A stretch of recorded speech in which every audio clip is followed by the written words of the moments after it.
अच्छा, अब जो लोग थे वो बेहद खौफ़ज़दा थे और ऐसे में कुछ बलोचों का कहना था कि आने वाली मौत को हम रोक तो नहीं सकते।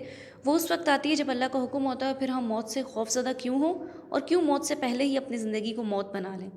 लेकिन क्या हुआ, एक दिन ऐसा आया कि मौत बलोचों की झोपड़ियों में भी पहुँच गई और ताउन इतनी तेज़ी से फैला कि देखते ही देखते सारे सब लोग जो है वो मौत का शिकार हो गए। 3-4 दिन के अंदर जितनी भी झोपड़ियाँ थी मकीनों से खाली हो गई। मकीन यानी कि वहाँ पे रहने वाले, उनसे खाली हो गई, ठीक है ना। तो वहाँ पर कुछ कोई भी नहीं बचा, सिर्फ 2 बंदे बचे। वो दोनों कौन थे? वो दोनों थे, एक सनोबर और गुल उसका भाई, ठीक है। यानी कि वो जो बलोचों की बस्ती थी वहाँ पे सिर्फ 2 ही बंदे बचे, एक बहन और एक भाई। अब क्या हुआ कि बहन जो थी वो 13 साल की थी और भाई जो था वो छोटा था। इस सन्नाटे में दोनों मासूम बहन भाई बैठे हुए थे और दोनों ने जो है वो एक दूसरे को हसद भरी नज़रों से देख रहे थे।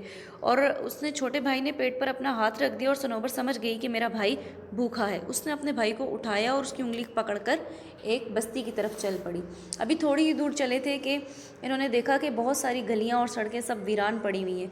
दूर दूर तक किसी ना कोई, ना बंदा था ना बंदे की ज़ात थी, ठीक है।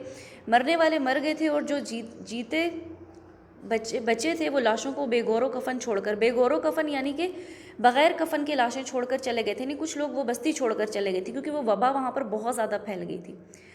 अच्छा, अब गुल ने अपने भाई का हाथ पकड़ा हुआ और वो दोनों चल रहे थे। गुल ने अपने बहन का हाथ पकड़ा और वो दोनों जा रहे थे। आखिरकार उन्हें क्या हुआ कि एक दूर घर उन्हें दिखाई दिया जहाँ से उन्हें धुआं निकलता हुआ दिखाई दिया। धुआं निकलता हुआ यानी कि वहाँ पे उन्हें लगा कि वहाँ पे कोई रहता है। जिस घर में जो है वो पहले, अगर बात की जाए जहाँ से धुआं निकल रहा होता तो उसका मतलब ये होता था कि वहाँ पर लोग रहते हैं, वहाँ पर कोई रिहाइश करता है।